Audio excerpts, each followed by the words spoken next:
კიდევ ერთხელ უნდა ვისაუბროთ კამპანია 121-ზე. ყოველი თვის 13 რიცხვში გვაქვს შესაძლებლობა გავერთიანდეთ ბავშვების დასახმარებლად. ბერი ანდრიას სახელობის ფონდის ეს კამპანია გასულ წელს დაიწყო და ყოველი თვის 13 რიცხვში მხოლოდ 1 ლარით ფონდის დახმარებას გულისხმობს. ეს იმას ნიშნავს, რომ რაც უფრო მეტი ადამიანი გავერთიანდებით, მით უფრო მეტი ბავშვი იქნება ჯანმრთელი და ბედნიერი. ნინო მჭედლური იმყოფებოდა ბედნიერ სახლში დედა თინათინთან და მის შვილობილებთან ერთად. ნახოთ სიუჟეტი.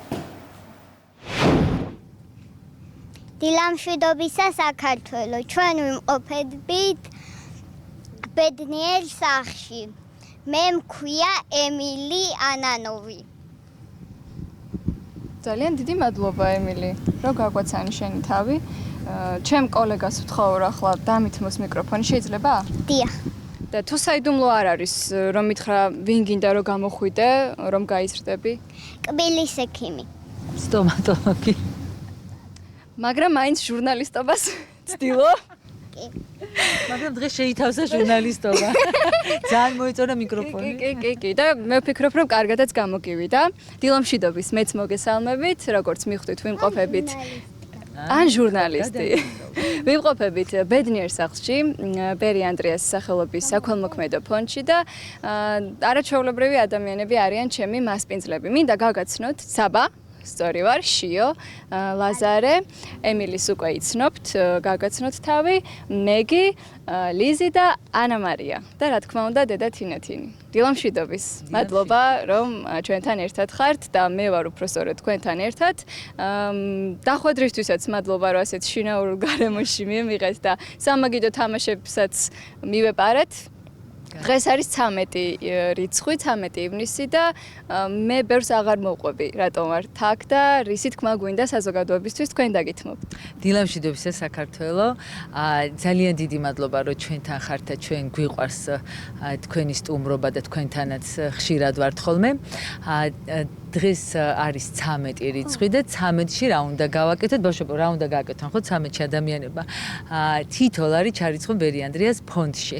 ეს არის ძალიან მნიშვნელოვანი და ყველაზე მთავარი გამოწვევა აქ არის ჩვენი საზოგადოებისადმი, რომ ბევრნი უნდა გავხდეთ და მხოლოდ 1 ლარით. ამიტომ ამ 1 ლარს და ბევრი ადამიანის გაერთიანება უდიდესი ძალაა.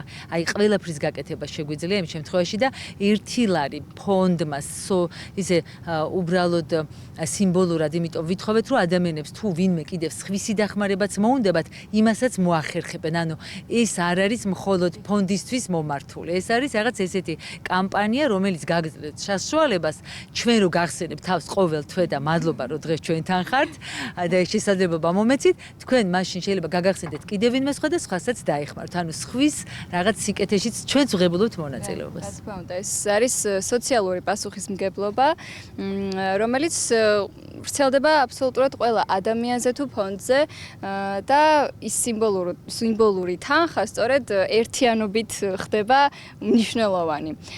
მინდა გკითხოთ, რა ხდება ახლა ფონდში, ბედნიერ სახლში, რა პროცესებს გადიხართ და რა გეგმებია? ნუ ყოველ თვე ვემზადებით, ესე იგი აი ამ დღისთვის, 13-ისთვის, დღეს კიდევ სტუმრებს ველოდებთ, მათთან დავდებთ მემორანდუმს, ბავშვები ძალიან ჩართულები არიან და მეხმარებიან, ეხა უბრალოდ ველოდებით საუზმეს და შემდეგ საუზმის მერე დავიწყებთ აი ამ შევდგები ჩვენს მუშაობას და ფონდში ძალიან ბევრი გამოწვევაა, როგორც ესეთი.